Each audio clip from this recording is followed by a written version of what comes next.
Gender presentation and gendered reality and sexuality are completely separate issues. So the answer to that is yes, absolutely. No, positively not. Yes and no, right? Because one's sexuality and one's gender identification are not the same. And one does not inform the other necessarily. So I hate to use this example. Pardon me, forgive me. It's a horrible example, but I'm going to use it. Caitlyn Jenner went through the change, came out as a trans woman. Had all this conversation about how I'm trans, I'm a woman. And then somebody said, so are you going to date men? Crickets. You mean I have to have an answer for that? You mean somebody's going to ask me that? You mean it's not just assumed what I'm going to do? I don't know. I can't remember. Maybe one of you is better up on the Caitlyn Jenner saga. I don't know what Caitlyn decided. I don't know if Caitlyn decided to date men, or if Caitlyn decided to date women, or if Caitlyn decided to be open to whatever relationship would be next. I can't remember because at some point I just tuned Caitlyn completely out. I just got Caitlyn overload, and just, quite honestly, Caitlyn, it wasn't the trans issue. Caitlyn's life just was not that important to me. I couldn't do it anymore. It was too much media. But in all sincerity, Caitlyn had to struggle with that part of Caitlyn's self. And so to make any assumption around one's bedroom politic connected with one's gender performance is almost always an error, because they're not married in that way.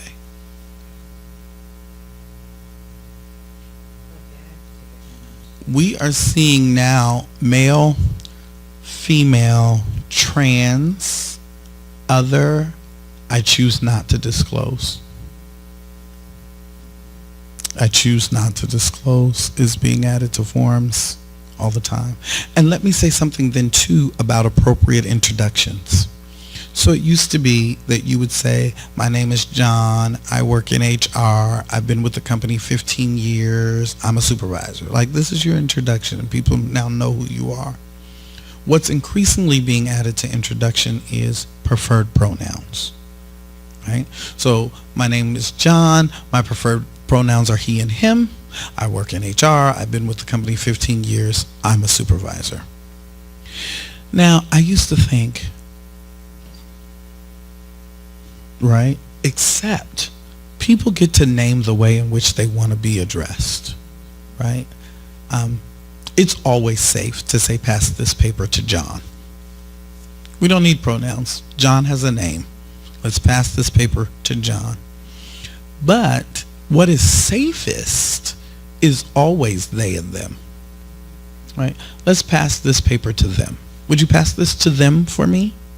Right? It is a non-gendered way of communicating that is still honoring of personhood, which is the goal when we talk, is to honor personhood. So that's what I found to be the safest way. Well, where's John? They went to the restroom. It's a new game, and who's playing it really well right now is fragrance companies. Because what we know to be true of fragrances is that fragrance isn't gendered. It just isn't. It never has been. So in order to make more money and to create markets, they market fragrance as a man's scent, or a woman's scent. What's working really, really amazing for fragrance companies is fragrances like CK1. Whoever wants to buy it, it's in this beautiful crystal bottle that's gender nondescript, and it's CK1. It's not CK1 for him or CK1 for her. It's just CK1. Joe Malone is another company that it's just a square bottle. It's got Joe Malone. It's got the name of the fragrance itself. They're meant to be stacked. A man can wear any of Joe Malone's fragrances. A woman can wear any of Jo Malone's fragrances. A transgendered man or a transgendered woman would feel comfortable wearing any of Jo Malone's fragrance. If you're gender non-conforming, right, Jo Malone has got it. Like, they get this, that if we just market to people that you want to smell good, we can build. So if you go to Nordstrom's, like South Center Nordstrom's, there's a whole Jo Malone counter that's kind of in the corner, and it's between the men's fragrances and the women's fragrances. So anybody can walk up to the counter and feel comfortable purchasing Jo Malone, because I didn't get this out of the men's section and I didn't technically get it out of the women's section. So fragrance companies are starting to really get that this gender thing is blowing open in ways that it wasn't open before. Yeah. And most people who are cisgendered reject the term. And that's because it requires us to identify and come out as what we always have, and the burden of coming out and identifying has always been on those that are not considered normative.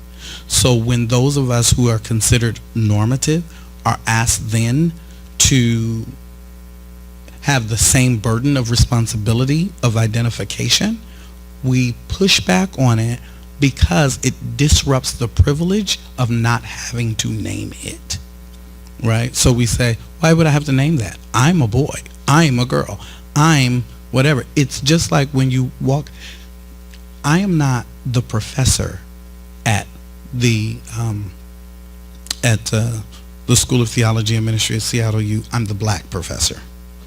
White people are never asked to name whiteness in their identification, right? And so if you had to say every time you filled out a job application, I was the first white woman to da da da da da da, that would be very uncomfortable, and like, why is my whiteness important? Why is race in it? But every time I'm introduced as either the Pentecostal, which is non-normative at a Catholic university, or the black, which is non-normative at a Catholic Jesuit university. And so those of us with normative privilege will always push back on having to identify, because what I have is both normal and right, and what you have is different. So you have to say the difference, not the standard. And surely I'm the standard. And what cisgender male and cisgender female do is it offers us a way to be in solidarity with humanity, because there are multiple ways of being human, and there are multiple ways of being female, and there are multiple ways of being male. Transgendered male is not an abnormality, it is a difference. And so to say you are differently male and I am differently male is different than saying I'm a male and you're a qualified male. This is the qualifier. So it is a way to protect that, yeah, male and female, it's not going anywhere. But how we show up as male and how we show up as female, we do come to the party from through different doors. We all get to the party, but we do so in different doors. The other thing is decoupling the idea of male and female from LGBTQ, because LGBTQ is a spectrum of sexuality. Male and female has to do with gender performativity. So one could be LGBTQ and live a very patriarchal male existence, fully male, with all of what that patriarchy includes, and yet be somewhere on the LGBTQ spectrum. And I think that's a misnomer. I think we think that people on the LGBTQ spectrum live free from internal discrimination, right? Like, so all the gay men just love the lesbian women because they're pro-woman, but that ain't how that works,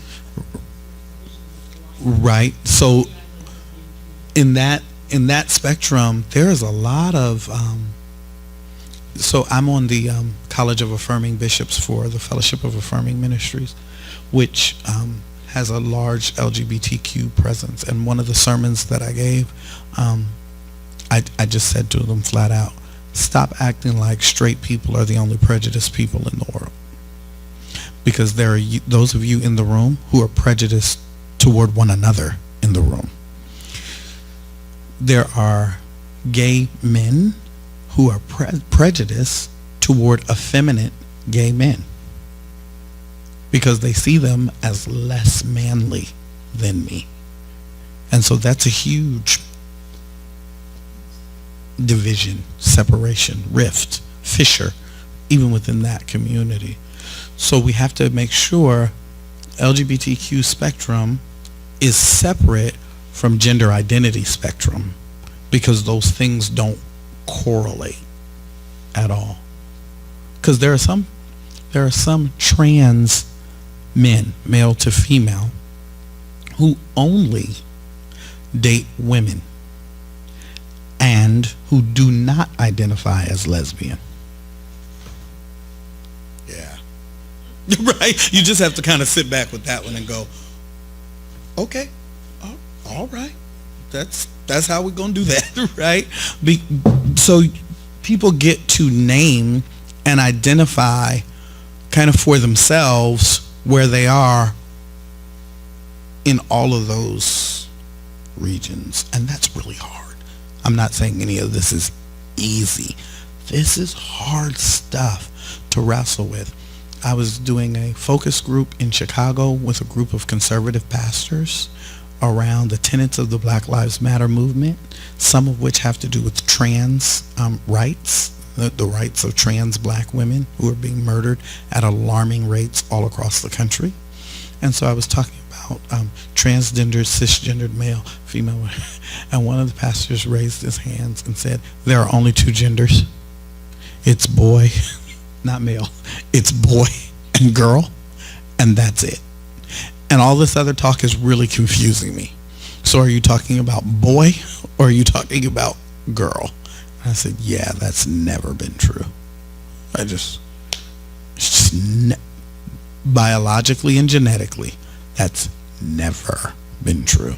There have always been intersexed people. So even if we just have three, it's more than boy and girl.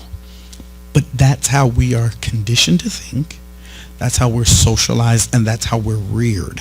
So much of our own identity becomes threatened as we begin to talk about gender that is a little bit more expansive than boy and girl. It's hard. It's hard stuff. I confess, it's really hard work.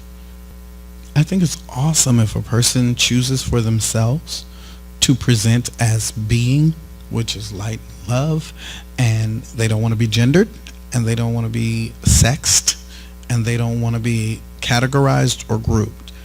The only thing that I would say to that is that they have to be open for other people to name where they are, because the private is political. And when not naming where I am on the spectrum threatens the health of my relationship or threatens my own personal health, then it becomes important to name what this is. By way of example, I offer, if a person, God forbid, is hospitalized, and they go in and they're hospitalized and you're at a certain criticality, right? We're talking ICU, ACU, whatever. And it gets to the point where they say, only family can come in, or who has the right to speak on this person's behalf. It's important to be able to name, if a couple is a same gender loving couple, that this is my spouse, and that spouse has full right to speak on my behalf, to make decisions, to have access to me, to get the payout from insurance, Like there's a lot of real practical, more tangible things to be considered.